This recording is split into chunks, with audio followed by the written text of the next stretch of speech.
You know, if something is coming out of Tony's mouth, you've got to be suspicious.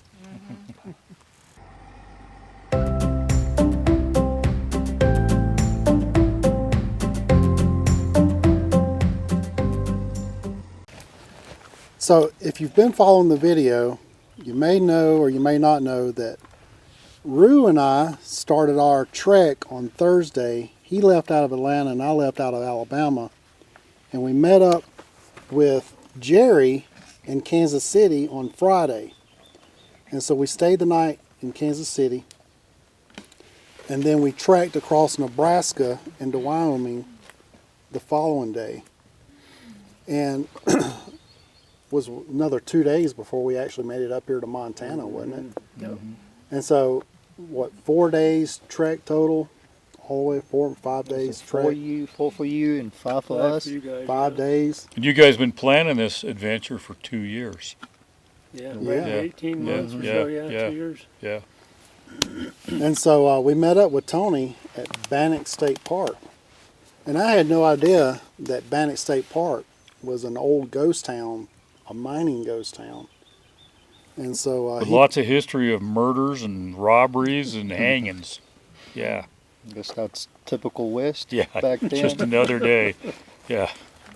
yeah, that's what Wild West movies are made of, is Right. Bannock. Crazy Everything that went times. on at Bannock.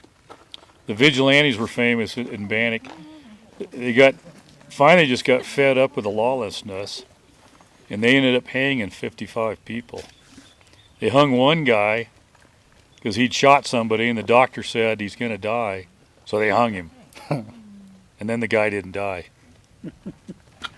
Yeah. Crazy times. Yeah. But the backstory is that all 4 of us are members of the DIY Campers community group on Facebook. Yeah.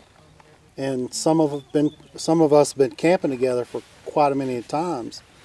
Well, it happened to be that at Christmas event, Jerry and Rue were talking among themselves, and they were talking about all these wonderful pictures that Tony was posting out of all his adventures out in the West.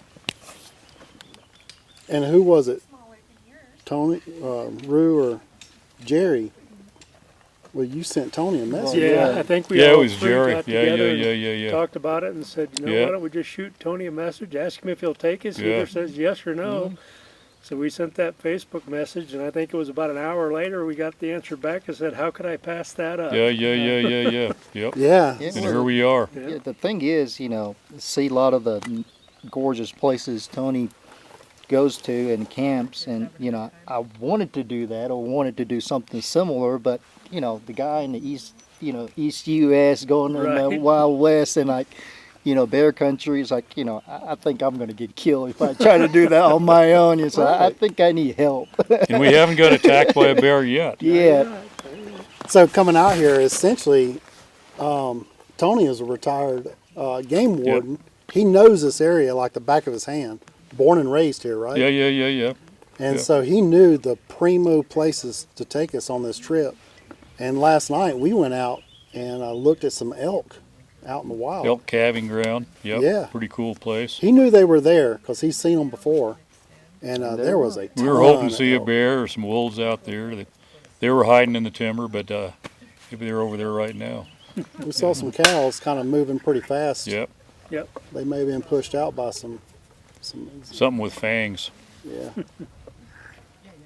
So I live 60 miles behind the camera, but it's a 2-hour drive over the Continental Divide. The Continental Divide is right here. And we may be camping tomorrow night on the Continental Divide, pending weather at 9,000 feet. Yeah, we got a little bit of a thunderstorm behind us now, so we're kind of We're going to be looking at that weather. watching that. But this is day 3 with Tony now, right? Yep. We kind of came in late. And I'm not bored yet. We've been sitting around swapping stories and talking about life. Finding that we have lots of stuff in common and haven't found anything in uncommonness. Yeah, we're all drawn to the teardrops. In Bannock, we were talking about the RVers that pulled in, and they were all indoors, and we were all outside. And that's Yeah. just the way it is with teardrops. You know, we were talking in conversation that this is why we have teardrops. We can just hook up and go down the interstate Boy, that was all the way across America and come over here and hang out with Tony at a Right. few of his primo sites.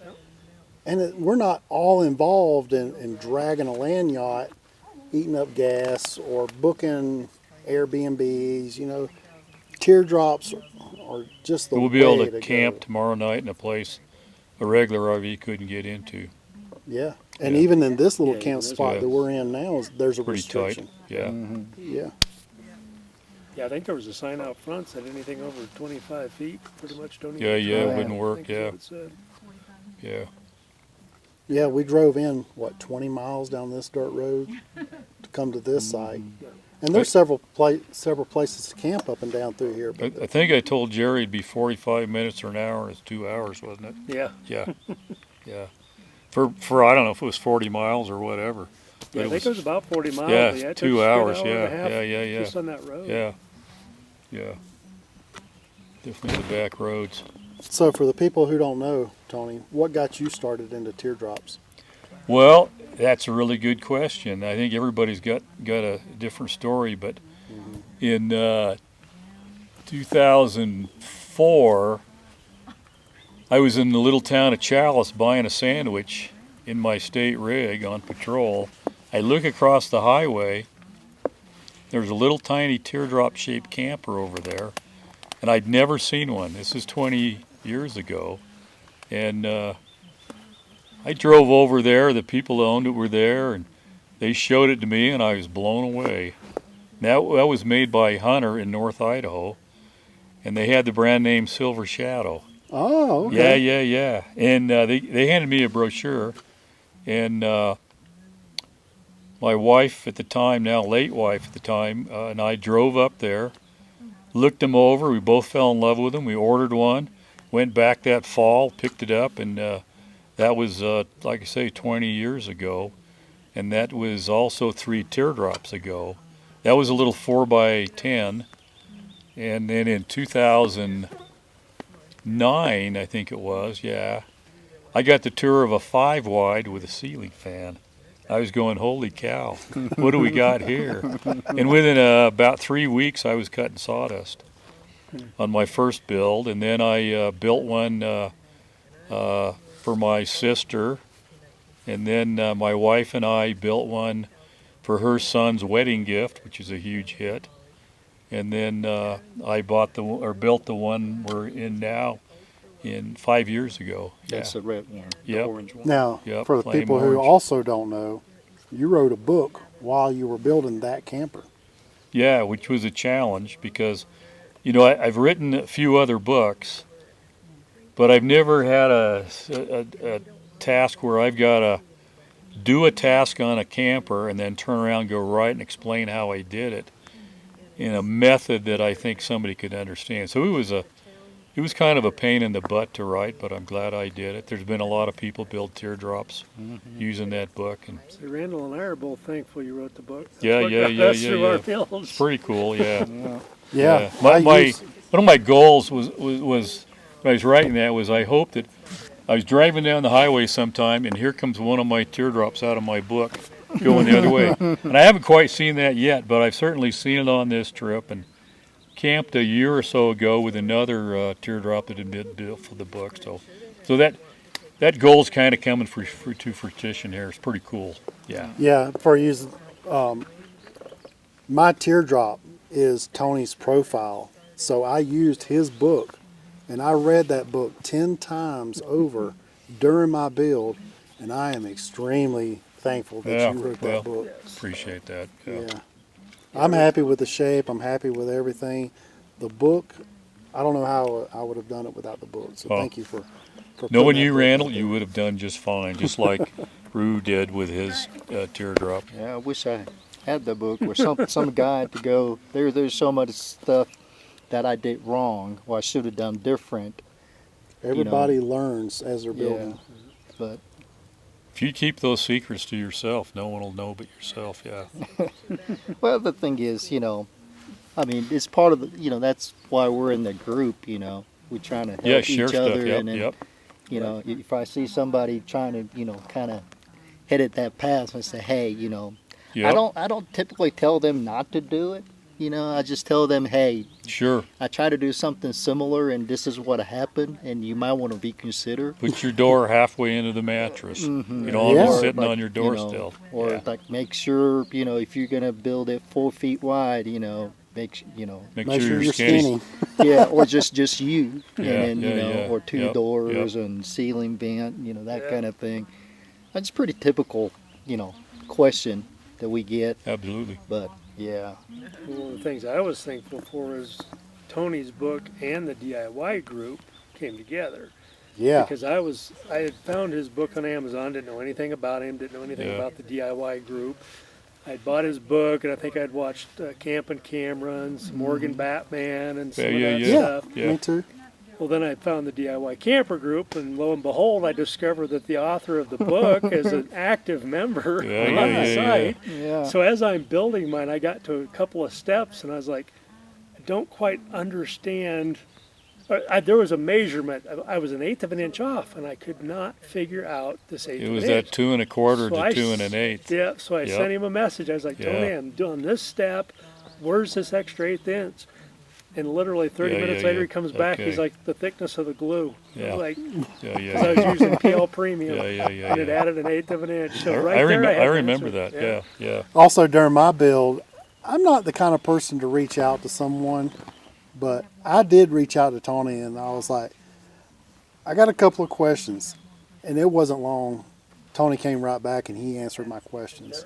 I'd have to look back at our Well, conversation. there's and been see a what lot it of was. teardrops that I had no idea they were even working on them. Suddenly, here's a teardrop. They use my book. I recognize the profile. We start chatting at that point in time. That those guys are smarter than me, you, and Jerry, able to pull it off just with a book. You know, but Yeah. but you know, it's pretty fun being in it, in this culture to where it's almost every week I help somebody with a little issue they got going. Yeah, it's pretty fun. Yeah, I'll get a question from time to time. Somebody will see the video of my build. Sure. And I'll be like, ask Tony. True story. Yeah. So, is there any like sort of certain skill set that you recommend that, you know, new builder has before they kind of start, you know, like, or maybe a set of tools? You know, obviously, I mean, you know, cutting plywood with, you know, handsaw is going to be pretty difficult. The thing I say is you don't know how to. I don't care if you're a cabinet maker, if you're a contractor building houses, you don't know how to build a teardrop until you've done it. And if you take each step one step at a time, you'll get there. Yeah. You know, it's definitely a little more technical than building a birdhouse. But, you know, a lot of people that I think are intimidated to do it can go ahead and do it and do just fine. Yeah. You still might spend a lot of time laying in your bed at night, the lights turned off, staring at that dark ceiling trying to work out a problem. And, I did. if I was going to build a fifth teardrop, I would still go through those nights trying to work out issues or whatever. You know, and when you build your standee, you'll be doing the same thing again. You know that. And I'm sure, Jerry, you had a few of those nights. Absolutely. And knowing you, Ryan, I don't know if you lay there in bed at night working out your complexities that you come up with some of your genius Yeah. stuff. But, Yeah. yeah. Yeah, and then I see a lot of people, or you know, they're starting, and then they get kind of bogged down on the details. You know, they just started, maybe working on the floor, or they're already kind of getting worried about hats. You know, how to build a hat. Yeah. You know, that's I just think one. I fell in that category. One and step I at a finally time. showed One myself you know. one step at a time. I do too. Yeah. But that's, I think, where the tricky part is, though. You can work on one step at a time, but sometimes you've got to be thinking 3 steps ahead. A little of, bit, Yeah. yeah. Okay, if I put this here, how's that It's going to affect absolutely my right. sink if I'm going to put a sink That's in? exactly right. Yeah. Yeah, I'm not known to be one to have much forethought. but I didn't have to think too far in advance. But I mean, I guess that's where the book comes in. You know, Yes, kind of that's gives where- you that, you know, absolutely, yeah. the But steps. to answer your question, Rue, Tony and I were talking earlier today. As far as basics, I use like Harbor Freight type tools, like a Harbor Freight Sure, yeah. table saw Right. for like $50. Yeah. A You skilled need, jigsaw. you need a table saw or access to a table Right. saw. Yeah. You know, I mean, you don't need to do a lot of work with a table saw. But you can use 3 or 4 basic tools. Yeah, you need a jigsaw. Yep. Yeah, Yeah, I started out with these just pretty cheapo, you know, yeah, like yeah, yeah. Walmart special type of jigsaw. Yeah. And then at one point I upgraded to, you know, Bosch. You Uh-huh, know, yeah. and then the difference is, you know, both of them does the job Yeah, right. yeah, you know, yeah, cut yeah. the wood, and one just does a little bit easier and Yeah. cleaner. Just a little easier, that's right. And then There's an old saying, a poor man buys his tools twice. yeah, well, And that's I me. certainly have fallen into that. Yeah. Yeah. Yeah. So tomorrow night, we're making a move from where we are now at where are we right now? We're in Bloody Dick Creek. And that should just cause everybody to pause. And it's named after a guy that lived and trapped through this country in the mid to late 1800s, trapping beaver. And his other nickname was Beaver Dick. His name was Richard or Dick Lay. And he lived in this country for a little while, and being an Englishman, he used the word bloody all the time. And so one of his nicknames was Bloody Dick. and that's how this got its name here. It's also significant that behind us about 10 miles, Lewis and Clark came through here in August of 1804, and where Sacagawea ran into her uncle, Chief Camuate, and it was a huge deal because at that point in time, Lewis and Clark could start negotiating for horses because they were on foot at that point. And then also historically, in August of 1877, Nez Perce came through here after the cavalry had attacked them just north of here in the Big Hole Valley and killed 91 of their family members, men, women, children, old men. A pretty bad deal. So a lot of history come through this thing. Yeah, pretty cool place. Yeah, so we're leaving here tomorrow, and then where are we going to be looking? We're gonna go back into what's called Horse Prairie. We're gonna drive up over Bannock Pass, which is about 8,500 feet, and that's the Continental Divide and also the Idaho-Montana border. We'll be looking into the Lemhi Valley and across over at the Lemhi Mountains. And depending on the weather, we're either going to go camp on the divide at 9,000 feet, or if it's looking a little nasty, we'll drop down in the valley, turn up Holly Creek into a canyon with a little more shelter and camp in there.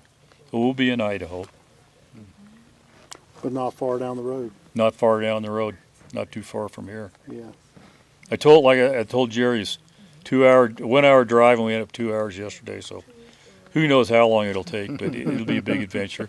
And we're gonna kick Jerry out of here Yeah. at Bannock Pass, and I'll point him in the right direction. He'll get cell coverage down there and be able to Google Maps his way to his next adventure with his sister. Yeah. You're gonna be camping with her? Nope. So I get there obviously on Thursday. I'll spend Friday there, and then she's going to come down noon on Saturday. Okay. She's actually out of state right now on a business trip, but Okay. otherwise I could have seen her for a Okay. couple of days. But Yeah. yeah, her and her husband will come down Saturday at noon, so looking forward to it. Okay. Cool.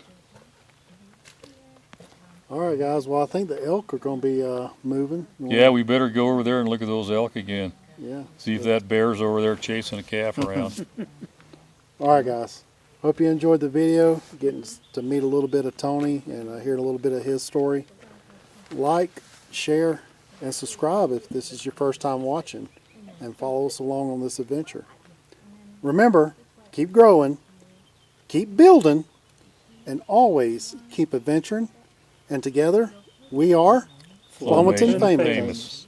We'll see you next time.